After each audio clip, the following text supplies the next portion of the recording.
دو دفعہ فرشتے روئے ہیں، آسمان کے فرشتے 2 دفعہ روئے ہیں، ایک حدیث میں نے پڑھی۔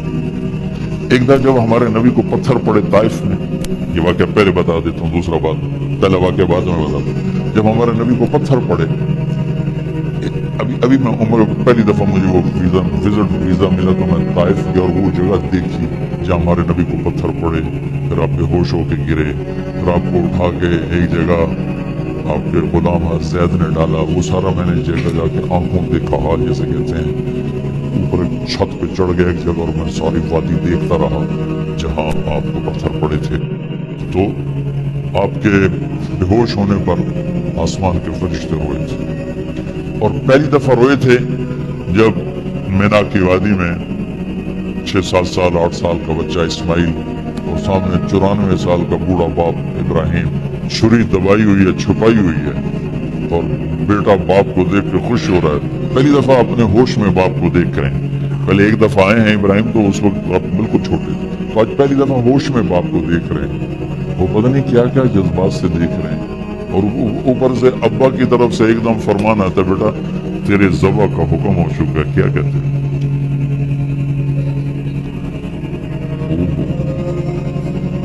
اب تو وہ پہاڑی پورا ہٹا دیا سعودی گورنمنٹ نے، ورنہ وہ جہاں وہ مینا کی طرف منہ کرو، بیت اللہ مکہ میں کھڑے ہوگا تو لیفٹ وہ پہاڑ تھا، اس کے اندر ایک گھاٹی تھی۔ تو میں قربان جاؤں، حضرت ہاجرہ نے بچے کو اس طرح تیار کر دیا تھا کہ یا ابا تفعل، ابا جی جلدی کرو، دیر کیوں کرتے ہو، دیر کیوں کرتے ہو، یا ابا تفعل، واو نہیں، فا نہیں، ثم نہیں۔ قرآن حرفوں سے اشارے کرتا ہے، حرف گرا کے معنی بتاتا ہے، حرف بڑھا کے معنی بتاتا ہے۔ یہاں ایک حرف گرا کے اللہ نے معنی بتایا، یا ابا تفعل، الف کو گرایا ہوا ہے، الف گرا کے اسماعیل کے ایمان کا، جذبے کا، خوشی کا اظہار۔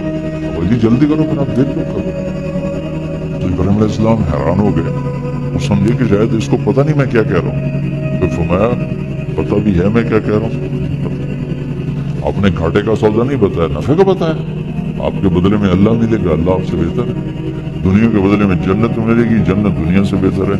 پھر معصوم ذہن سوچ میں پڑ گیا، کہنے لگا ہاں ایک بات ہے، میری ماں کو ضرور دکھ ہوگا، میں تو اس کا اکیلا ہوں، تو اپنا کرتا اتارا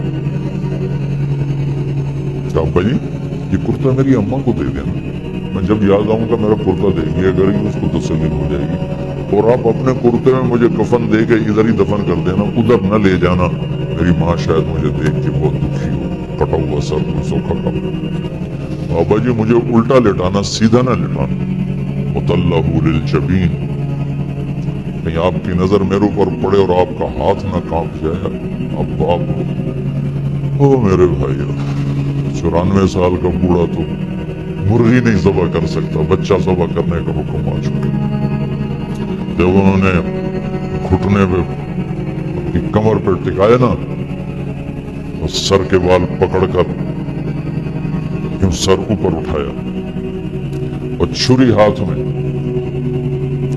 ایک ہاتھ میں سر کے بال، ایک ہاتھ میں چھری، اور یوں آسمان کو دیکھا، وہ بچہ نیچے لیٹا پڑا، چھری یہاں آ چکی ہے، ہاتھ یہاں ہے، تو یوں دیکھا، اے اللہ مجھ سے ناراض ہو گئے ہو، اسماعیل کی محبت نے میرے دل میں زیادہ جگہ پکڑ لی، ایسی بات نہیں میرے اللہ، میرے دل میں تو ہی تو ہے، اور اگر میرا کوئی امتحان ہے تو مجھے پاس کر دے بس۔ اس پر 7 آسمان کے فرشتوں نے چیخو پکارنا چاہا، چلا جی چھری، آسمان سے حکم آ گیا نہیں چل سکتے، سٹاپ، فل سٹاپ۔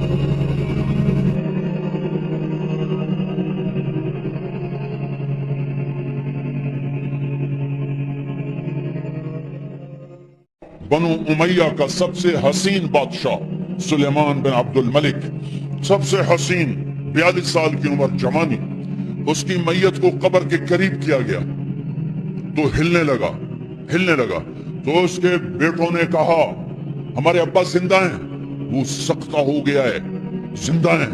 عمر بن عبدالعزیز رضی اللہ رحمت اللہ علیہ فرمانے لگے ارے بھتیجو زندہ نہیں ہے، قبر کا عذاب جلدی شروع ہو گیا ہے، وَلَعَجَّلَ اللَّهُ بِالْعُقُوبَةِ، چھپاؤ، جلدی چھپاؤ۔ عمر بن عبدالعزیز جس تخت پر بیٹھے اس پر سلیمان تھا، اس پر ولید تھا، اس پر عبد الملک تھا۔ ان تینوں نے اپنے من کو راضی کیا، عمر بن عبدالعزیز نے اپنے رب کو راضی کیا۔ جب عمر بن عبدالعزیز کا وقت آیا مرنے کا تو انہوں نے بلایا رجا بن حیوہ سے، فرمایا کہ میں نے عبد الملک بن مروان، چاچا بھی تھے سسر بھی تھے، ان کی بیٹی فاطمہ سے شادی ہوئی تھی، میں نے اس کو قبر میں اتارا، کفن کی گرہ کھول کے دیکھا تو اس کا چہرہ قبلے سے ہٹ چکا تھا، رنگ کالا سیاہ پڑ چکا تھا۔ عبد الملک بن مروان گورا چٹا تھا، یہ جگہ سرخ کالا۔ پھر میں نے ولید کو قبر میں اتارا، اس کا بیٹا 10 سال حکومت کی، اس نے 21 سال حکومت کی، اس نے 10 سال کی، ولید بن عبد الملک۔ میں نے اس کے کفن کی گرہ کو کھول کے دیکھا تو اس کا رنگ سیاہ ہو چکا تھا اور قبلہ کی طرف سے چہرہ پھر چکا تھا۔ پھر سلیمان کا واقعہ تو ابھی سنایا، پھر سلیمان کو قبر میں اتارا اور اس کے کفن کی گرہ کو کھول کے دیکھا تو اس کا چہرہ قبلے سے ہٹ چکا تھا۔ اب میں جا رہا ہوں، مجھے دیکھنا۔ پہلے تینوں نے حکومت کی پوجا کی اور عمر بن عبدالعزیز نے اپنے اللہ کی پوجا کی۔ انہوں نے ایک بڑا عجیب خطبہ دیا جب خلیفہ بنے۔ اے لوگو، بچپن میں شعر و شاعری کا شوق تھا تو میں شاعر بنا، تھوڑا سا اٹھان ہوئی تو علم کا شوق لگا، میں نے علم حاصل کیا، جوان ہوا تو فاطمہ بنت عبد الملک سے عشق ہوا، میں نے اس سے شادی کی، اب اللہ نے مجھے حکومت دے دی ہے، اب تم دیکھو کہ میں اس سے اپنے اللہ کو راضی کروں گا۔ ہمارے حکمران تو ووٹ سے آتے ہیں اور چلے جاتے ہیں 4-5 سال کے بعد، ان کی وراثت میں حکومت آ رہی ہے اور 3 بر اعظم پر حکومت ہے اور ایسا روب دبدبہ ہے بنو امیہ کا، کوئی ان کے سامنے سر نہیں اٹھا سکتا۔ 3 بر اعظم میں زکوٰۃ لینے والا کوئی نہ بچا، 3 بر اعظم میں سوال کرنے والا کوئی نہ بچا، 3 بر اعظم میں ظالم کوئی نہ بچا، 3 بر اعظم میں مظلوم کوئی نہ بچا۔ لیکن خود کیسا رہا؟ گھر آئے، فاطمہ بڑے اچھے دن گزرے ہیں، اب امتحان ہے، میں تیرا حق نہیں ادا کر سکوں گا، طلاق لینی ہے میں حاضر ہوں، ساتھ دینا ہے تو میرے اپنے حق معاف کرو، اپنے حق معاف کرو۔ فاطمہ جیسی عورت انسانی تاریخ میں کوئی نہیں آئی، سیاسی لحاظ سے، سیاسی۔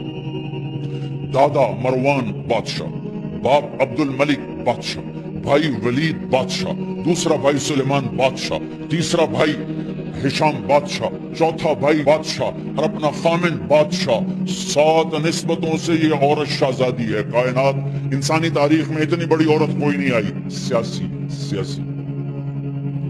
فاطمہ کہنے لگی، عمر میں نے سکھ کے دن تیرے ساتھ گزارے ہیں، دکھ میں تجھے چھوڑ کے نہیں جاؤں گی، جو میں نے اپنے سارے حق معاف کیے۔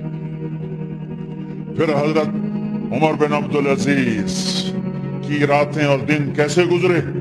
مسلح پہ بیٹھتے اور روتے وہیں سو جاتے اور روتے وہیں سے اٹھتے، اور 3 بر اعظم میں ظالم کوئی نہ بچا، مظلوم کوئی نہ بچا، زکوٰۃ لینے والا کوئی نہ بچا، اپنی حکومت کو اللہ کی رضا کے لیے استعمال کیا۔ کیسے استعمال کیا؟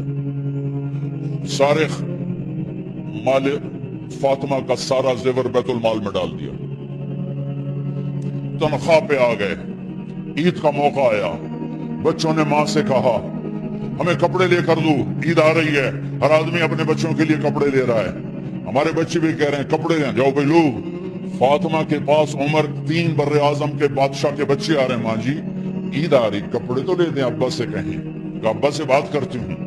ابا تشریف لائے، خزانے لبالب بھرے ہوئے گندم کے ڈھیر کی طرح، کہ امیر المومنین بچے کپڑے مانگ رہے ہیں۔ فاطمہ میرے پاس تو پیسے نہیں، میں کہاں سے کپڑے لے کر دوں، میرے پاس تو پیسے کوئی نہیں۔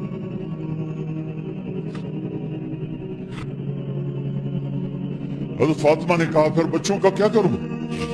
کہا مجھے بھی نہیں پتا کیا کروں۔ اس کے پہلے 3 حکمرانوں نے لوٹ مار کے بازار گرم کیے، ظلم و ستم کے پہاڑ توڑے، اور آج اسی خزانے پہ ایک شخص بیٹھا ہے جو اللہ کو راضی کرنے کے جھنڈے گاڑ رہا ہے۔ تو فاطمہ نے کہا آپ ایسا کریں اگلے مہینے کی تنخواہ ایڈوانس لے لیں، اس سے میں اپنے بچوں کو کپڑے لے دیتی ہوں اور گھر کا خرچہ میں مزدوری کر کے گھر کی روٹی چلا دوں گی۔ ارے اپنی تعریف پڑھو، صرف ڈرامے ہی نہ دیکھتے رہ جاؤ، صرف گانے ہی نہ سنتے رہ جاؤ، اور بھی تو کہیں زمانے میں محبت کے سوا۔ انہوں نے اپنے بلایا وزیر خزانہ مزاحم، اپنے غلام، ہاں بھائی مزاحم، ہمیں بچوں کے کپڑے چاہیے تو اگلے مہینے کی تنخواہ ایڈوانس مل جائے۔ وہ کہنے لگے امیر المومنین آپ مجھے لکھ کر دے دیں کہ آپ 1 مہینہ زندہ رہیں گے، میں آپ کو تنخواہ دے دیتا ہوں۔ عمر بن عبدالعزیز سر جھکایا، اٹھے، گھر گئے، فاطمہ میرے بچوں سے کہہ کہ تمہارا باپ کپڑے لے کے نہیں دے سکتا۔ اپنی تاریخ تو دیکھو، عید کا دن آ گیا، خلیفہ وقت عید کی نماز پڑھاتے تھے، نمازیں بھی خلیفہ وقت پڑھاتے تھے۔ بنو امیہ کا خاندان ملنے کے لیے آ رہا ہے، سارے سرداروں کے بیٹے اعلیٰ پوشاک اعلیٰ لباس ملنے آ رہے ہیں۔ تھوڑے دیر بعد دیکھا تو بچے بھی ملنے آ رہے ہیں، امیر المومنین کی حیثیت سے بچے باپ کو ملنے آ رہے ہیں اور ان کے جسموں پر پرانا لباس ہے۔ حضرت عمر انہیں دیکھ کر ادھر اپنے سرداروں کے بچے دیکھے تو زرق برق پوشاکیں، اپنے بچوں کو دیکھا۔ ارے اس باپ سے پوچھو جو سب کچھ کر سکتا ہو اور پھر مٹھی بند کر دے کہ نہیں میں نے حرام کی طرف نہیں جانا۔ بچوں کو دیکھا تو آنکھیں ڈب ڈبا گئیں، آنکھوں میں آنسو آ گئے۔ فرمایا میرے بچوں آج تمہیں اپنے باپ سے گلہ تو ہوگا کہ آج ہمارے باپ نے کپڑے ہی نہ لے کے دیے۔ ان کے ایک بیٹے ہیں عبد الملک، ان سے بھی 4 رات آگے تھے، ان سے پہلے ہی فوت ہو گئے تھے۔ کہنے لگے ابا جان آپ کو مبارک، آج ہمارا سر بلند ہے، ہم شرمندہ نہیں ہیں، آپ کو مبارک ہو، آپ نے قومی خزانے میں بددیانتی نہیں کی ہے، ہم شرمندہ نہیں ہیں۔ انسانوں کو کپڑوں پہ نہیں تولا جاتا۔ آج کا میرا دیش کا مالدار اتنا فقیر ہو گیا ہے، اتنا چھوٹا ہو گیا ہے کہ وہ اپنا تعارف کروانے کے لیے 50 لاکھ کی گھڑی لیتا ہے، 6 لاکھ کا جوتا لیتا ہے۔ آج کی بیگم اتنی چھوٹی ہو گئی ہے کہ اپنے قد کو بڑا کرنے کے لیے وہ 10 لاکھ کا ہینڈ بیگ لیتی ہے کہ دیکھو میرا بیگ 10 لاکھ کا ہے۔ ارے میری بہن تو 10 ٹکے کی بھی نہیں رہی اگر تو نے بیگ سے اپنے آپ کو بڑا بنایا۔ او میرے دوست تو 2 ٹکے کا نہیں ہے اگر تو 10 لاکھ کے جوتے اور 50 لاکھ کی گھڑی سے اگر تو بڑا بننا چاہتا ہے۔ ارے اس دھوکے سے نکلو۔ برینڈڈ کہاں جا رہے ہو؟ جب تم اپنی ذات میں بے قیمت ہو تو رب ذوالجلال کی قسم تمہاری گھڑیاں، تمہارے بیگ، تمہاری گاڑیاں، تمہارے بنگلے تمہاری عزت کو بڑھا نہیں سکتے۔ ابا جان آج ہم خوشی سے بلند ہیں کہ ہمارے باپ نے بددیانتی نہیں کی۔ گھر میں تشریف لائے، کہنے لگے فاطمہ کچھ پیسے ہیں، میرا انگور کھانے کو جی چاہا۔ بس فاطمہ رونے لگی۔ فرمایا امیر المومنین خزانہ تو بھرا پڑا ہے، 1 درم کا بھی تیرا حق نہیں ہے کہ تو 1 درم لے کے انگور خرید لے۔ تو تڑپ اٹھے، فاطمہ میں جہنم نہیں برداشت کر سکتا۔ وہ میرے بھائیوں جو دن رات سود میں پھنس چکے ہو، جو دن رات جوئے شراب میں پھنس چکے ہو، کیسے اللہ کے سامنے سرخرو ہو کر کھڑے ہو گے؟ ایک رات گھر میں تشریف لائے، بچیاں بیٹیاں منہ پہ ہاتھ، کپڑا رکھو، دوپٹہ رکھو منہ اور بات کریں۔ آپ نے پوچھا ارے کیا ہوا تمہیں، یہ منہ پہ کپڑا کیوں رکھتے؟ تو خاموش ہو گئی، لیکن گھر کی خادمہ رو پڑی، کہا امیر المومنین آج آپ کی بیٹیوں نے کچا پیاز توڑ کے اس سے روٹی کھائی، سالن کھائی، اور میرے آج کا تاجر کہتا ہے جھوٹ نہ بولوں تو کاروبار کیسے، میرا افسر کہتا ہے رشوت نہ لوں تو گزارا کیسے کروں۔ تو عمر بن عبدالعزیز پھس پہ ہچکیوں کے ساتھ روئے کہ میری بچیوں میں تمہیں بڑے اچھے کھانے کھلا سکتا ہوں اور میں جہنم کی آگ برداشت نہیں کر سکتا۔ بھائیو، اس بندے نے اپنے آپ کو ذبح کر دی، اللہ کو راضی کرنے کے لیے ذبح کر دی، اپنے ذات کو، اپنے جذبات کو، اپنے احساسات کو۔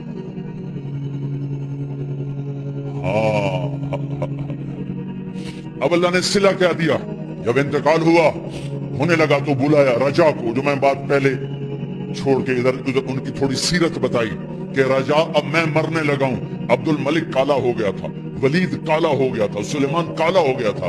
یہ کیوں کالے ہوئے تھے؟ یہ بے نمازی نہیں تھے، بدکاری نہیں کرتے تھے، کسی کی طرف ان کی میلی آنکھ نہیں اٹھی کبھی، یہ ظالم تھے، ظالم انسانوں کا خون پیا، مال میں خیانت کی، اس پر اللہ نے چہرے پھیر دیے۔ آج عمر بن عبدالعزیز جا رہا ہے کہ دیکھو میں جا رہا ہوں، مجھے دیکھو میرے ساتھ کیا ہوتا ہے۔ ان کا انتقال ہوا، ان کی میت قبر کے کنارے رکھی گئی اور اب نیچے اتارنا ہے۔ سلیمان کی میت کو اتارنے لگے تو ہلنے لگا اور عذاب قبر پہلے شروع ہو گیا۔ عمر کی میت کو جب قبر کے قریب کیا گیا، ایسے ہوا کا جھونکا آیا،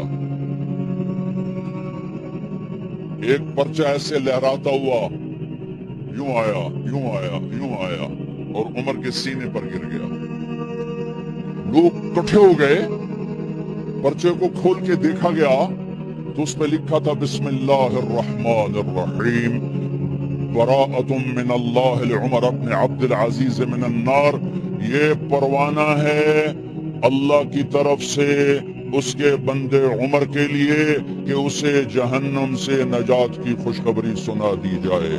آہا، مرنا ہو تو یوں مرو، اللہ ایسی موت دے دے۔ کہتے ہیں پھر میں نے ان کو قبر میں اتارا، جب قبر میں اتارا تو کیا دیکھا؟ میں نے کفن کی گرہ کھولی تو چہرہ قبلے کی طرف، اور یوں لگا جیسے 14ویں رات کا چاند قبر میں اتر آیا ہو۔ اور آخری بات کرتا ہوں، میرے بھائیوں بہنوں، اپنے اللہ سے صلح کر لو، اپنے اللہ سے صلح کر لو۔